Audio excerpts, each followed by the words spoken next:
ब्रादारनाव फंसे बाथ्रा सोंगोन हो। आच्छा गोराना गोरलैब्रा एकदम बिराद इजि आरो माने इउपिपिएल दोलोजों बिराद जुजियै बिपिएफ दोलोआ फाइनालि सरकाराव फैबाय। दा दिनै आं बेखौनो कुइसन खालामगोन। आच्छा दिनैनि दिनाव सरकार फैनायनि उनाव जाय दोलोजों जुजिदों एबा जेननाय दोलो मा होनो प्रमद बन्दु बिथांनि सरकाराथ' जेनबाय।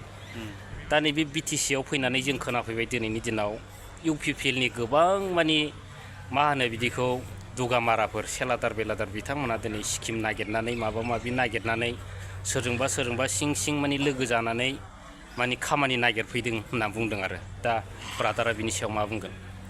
खामानियाथ' बिसोरो 5 बोसोरावहाय एसे बिनि सुवादखौ मोनजाबाय नालाय दा बेखौथ' नागिरखागोन बिसोरो।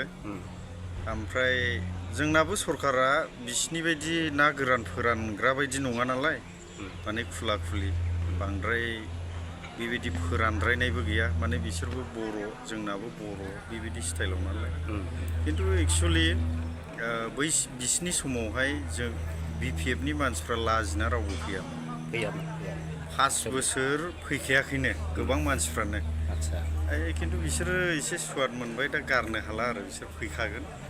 फैथों मा मोनो मोना बे गावसिनि खाफाल बियो नङा होमबा? औ दा बयहाबो बिनानै जानायनि मोन्थाय दङ नालाय बिनि सायाव आंथ' जेबो बुङा आरो जोंनाबो बसआनो बुंखायो नालाय माने रावखौ बासा बासि दा खालाम होननानै।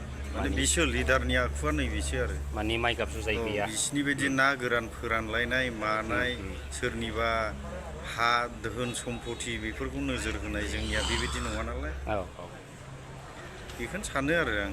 आच्छा मोजां आरो मोनसे कुइसन खालामबावगोन आरो आच्छा दा इउपिपिएलआव थानाय समाव इउपिपिएलनि गोबां नेताफ्रा माने बुंदोंमोन आरो जाय बिपिएफ दोलोआव थागोन एबा कंग्रेस दोलोआव थागोन दा बै सापर्टार बिथांमोनहा इउपिपिएल सरकारनि दिनाव जेबो मोननाय जानाय नङा। PMAYआनो हक जिखुनु स्किमानो हक। दा दिनै बिथांमोननि बुंनाय बायदिब्ला जोंनाबो नैबे हाग्रामा महिलारि सारा बैफोरबायदि उल्था खालामनांगौनि माबा मोनसे साननो गोनां आरो दङ। दा बेनि सोमोन्दै मा बुंगोन? बे बुस्थुआ माने बेबायदि प्रसार होयोबा बैसोरो जे इनिसियेटिभखौ लानानै मावदोंमोन ना बे जाम्बानिसो बियो। दा जोंलाय सोरथो बिपिएफबाबो बे मोनसे सुरजों फंसे रावखौनो रायज्लायग्रा गुबुन नङा जोङो बुजिलायजोबो। इउपिपिएलआथ' माबा बिपिएफआ बुजिलायि बाथ्राथ' रायज्लायनो रोङाना बिसोर मोनसे रावखौनो रायज्लायो। दा गावनि जाथिखौनो गावनि हारिखौनो जुदि ना गोरान बायदि फोराननाय माबा आसनिफोरखौ होआनो मायानो बेफोरबायदि बुंनाया बियो एकदमबारे लाजिनांथाव।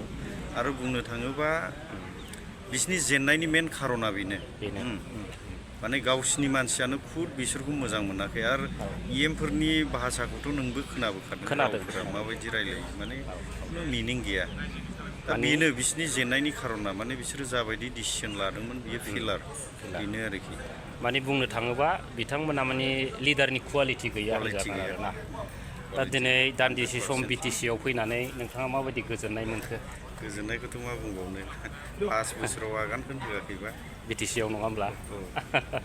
दे बेनो फार्स्ट टाइम। बेनो फार्स्ट टाइम माने बहुद बार जाबाय नै बे बोसोरानो फार्स्ट टाइम 2025आव माने आगान होफैनो मोनबाय। बेखौथ' आरो मा बुंबावनो बियो जोंनिनो मोनसे उथुमाय नालाय आरो बिनिफ्रायनो जोंनिया गासिबो जाजोबो। बर'नि मोनसे उथुमाय जायगायाव जे जोंहा बेबायदि मोनसे काउन्सिल दङ काउन्सिलनि सेक्रेटारियेट बेयाव फैनो मोनबाथ' बयनिबो गोसोआ मोजां मोनखायोखा। बेबायदिनो आंबो मोजां मोनदों आरोखि। Thank you. मोजां आरो दिनै बिटिसिआव फैनानै ओरैबायदि जाबखो मानसिफोर नुफैबाय नङा होमब्ला? दा बिनि सोमोन्दै मा बुंगोन?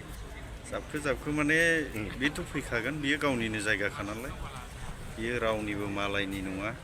बियो जोंनो सोरजिनाय जोंनि बहुद मुंख्लंफोर जिउ बाउनानै दाफुंजानाय बेयो मोनसे बिटिसि बेयावथ' बयबो फैनो मोजां मोनखागोन।